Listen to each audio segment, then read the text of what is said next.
Hello everyone, আসসালামু আলাইকুম। Welcome to my channel test but. আজকে আপনাদেরকে করে দেখাবো শুধুমাত্র একটি ডিম দিয়ে একটি মজাদার এবং ইউনিক ডেজার্ট রেসিপি। তার আগে যারা চ্যানেলে নতুন এসেছেন চ্যানেলটিকে সাবস্ক্রাইব করে পাশে থাকা বেল আইকনটিতে ক্লিক করে নেবেন প্লিজ। আর যারা অলরেডি সাবস্ক্রাইব করেছেন তাদেরকে অসংখ্য ধন্যবাদ। তো আজকের রেসিপির জন্য এখানে আমরা একটা চালনি নিয়েছি এবং তাতে 2 কাপ ময়দা ব্যবহার করছি। আপনারা কেউ চাইলে এখানে ময়দার পরিবর্তে আটাও ব্যবহার করতে পারেন, তবে ময়দা ব্যবহারে আপনার ডেজার্টের ফলাফল কিন্তু খুবই ভালো আসবে। তো এখন আমি ময়দাগুলোকে চেলে নিচ্ছি। খুবই ভালো এবং স্মুথ বেটারের জন্য অবশ্যই ময়দাগুলোকে চেলে নেওয়া জরুরি। আর সব সময় চেষ্টা করবেন ময়দা ব্যবহারের ক্ষেত্রে নতুন প্যাকেটের ময়দা ব্যবহার করতে, কেননা পুরাতন প্যাকেটের ময়দা দিয়ে কোনো ডেজার্ট আইটেম রেডি করার পর ডেজার্টটি তুলনামূলক একটু কম ভালো হয়। যাই হোক, এখন আজকের প্রধান উপকরণ একটি ডিম নিয়ে নিলাম। চেষ্টা করবেন এখানে মাঝারি কিংবা বড় সাইজের একটি ডিম ব্যবহার করতে। আপনার নির্বাচিত ডিমের সাইজ যদি ছোট হয় সেক্ষেত্রে 2টি ব্যবহার করতে পারেন। এরপর দিয়ে দিলাম হাফ চা চামচ লবণ এবং হাফ চা চামচ বেকিং সোডা।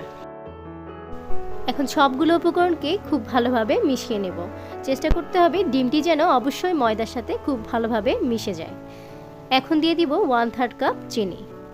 এখানে আপনারা একটু বেশি মিষ্টি খেতে চাইলে হাফ কাপ পর্যন্ত সুগার ব্যবহার করতে পারেন, তবে আজকের ডেজার্টের জন্য 1/3 কাপ সুগারই যথেষ্ট। যাই হোক, সুগার দেওয়ার পর এখন আবার ভালোভাবে মিশিয়ে নেব। মোটামুটি মিশিয়ে নেওয়া হয়ে গেলে এখন অ্যাড করে দেব পানি। 2 কাপ ময়দার জন্য আমরা এখানে প্রায় 1.5 কাপ পানি ব্যবহার করব। পানিগুলো কিন্তু প্রথমে একেবারেই দিয়ে দিবেন না, অল্প অল্প করে পানি দেওয়ার পর বেটারটিকে গুলিয়ে নিতে নিতে তারপর আবার পানি ব্যবহার করবেন। এভাবে করে বেটার রেডি করলে আপনার বেটারটি খুব স্মুথ হবে এবং তাতে বাবল ক্রিয়েট হওয়ার কোনো সম্ভাবনা থাকবে না। যাই হোক, আমি আজকে এখানে 1/3 কাপ পানি ব্যবহার করেছি। পানির সাথে ময়দার মিশ্রণকে গুলিয়ে নিয়ে খুব ভালোভাবে সুন্দর এবং স্মুথ একটি বেটার রেডি করে নিলাম। বেটারটির টেক্সচার হবে অনেকটা এরকম, আপনারা স্ক্রিনে লক্ষ্য করলেই দেখতে পাবেন। আজকে যে ডেজার্টটি তৈরি করতে যাচ্ছি এটি মূলত ঝুরা পিঠা বলা হয়। ডিমের ঝুরা পিঠা, অনেকটা দেখতে বুন্দিয়ার মতো। বুন্দিয়ার স্টাইলে তৈরি করলেও কিন্তু এটি বুন্দিয়া নয়। যাই হোক, বেটারটিকে 10 থেকে 20 মিনিটের মতো আমরা রেস্টে রেখে দেব। অন্যদিকে একটি প্যান নিয়ে নিয়েছি এবং তাতে পর্যাপ্ত পরিমাণ তেল দিয়ে দিয়েছি আমাদের আজকের ঝুরা পিঠাগুলো ভাজার জন্য। এখন আমি এখানে একটু বেটার দিয়ে চেক করে নিলাম তেলটি পর্যাপ্ত পরিমাণ গরম হয়েছে কিনা। তেল গরম হলে বেটার দেওয়ার সাথে সাথে সেটি উপরের দিকে উঠে আসবে এবং গোলাকৃতি হয়ে যাবে। যাই হোক, আমার বেটারগুলো যেহেতু একটু চ্যাপ্টা আকৃতি হয়েছিল, আমি বুঝে নিয়েছিলাম তেলগুলো এখনও গরম হয়নি। যখন পর্যাপ্ত গরম হলো তারপর একটি স্ট্রেনার দিয়ে তার উপর বেটারগুলো দিয়ে দিন।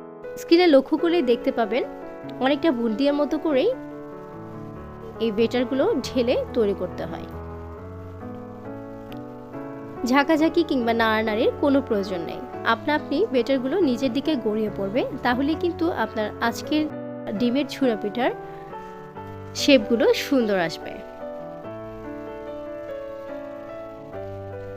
তারপর একটা ছাঁকনি বা স্ট্রেনার দিয়ে হালকা নেড়ে চেড়ে চারদিক থেকে ভেজে নিতে হবে। এইভাবে করে আপনারা এক ব্যাচের পর এক ব্যাচ সবগুলো ডিমের ঝুরা পিঠা তৈরি করে নিতে পারেন। হালকা বাদামি রঙের হয়ে আসলে এখন পিঠাগুলো উঠিয়ে নিলাম। এই যে দেখতে পাচ্ছেন আজকের পিঠা কিন্তু রেডি। ডিমের এই ঝুরা পিঠাটিকে আপনি সংরক্ষণ করে রাখতে চাইলে এই পর্যায়ে একটি এয়ারটাইট বক্সে ভরে অনেক দিনের জন্য সংরক্ষণ করতে পারেন। কিন্তু আমি যেহেতু পরিবেশন করে দেখাবো, এদিকে নিয়ে নিলাম 1 লিটার গরুর দুধ। দুধের সাথে আমি কিছুটা গুঁড়ো দুধ মিশিয়ে নিয়েছি যাতে টেক্সচারটি অনেক ভালো হয়। এরপর বানিয়ে রাখা আগে থেকে ডিমের ঝুরা পিঠার উপর গরুর দুধগুলো দিয়ে দিলাম। তার উপর দিয়ে দেব হালকা কিশমিশ, নারকেল এবং কিছু কাজু বাদাম। এই তো রেডি হয়ে গেল আমার ঝটপট ডিমের ঝুরা পিঠা। এটা কিন্তু চট্টগ্রামের একটি ঐতিহ্যবাহী পিঠা। আজকের রেসিপি ভালো লাগলে ভিডিওটি লাইক, কমেন্ট এবং শেয়ার করতে ভুলবেন না। আল্লাহ হাফেজ, আসসালামু আলাইকুম।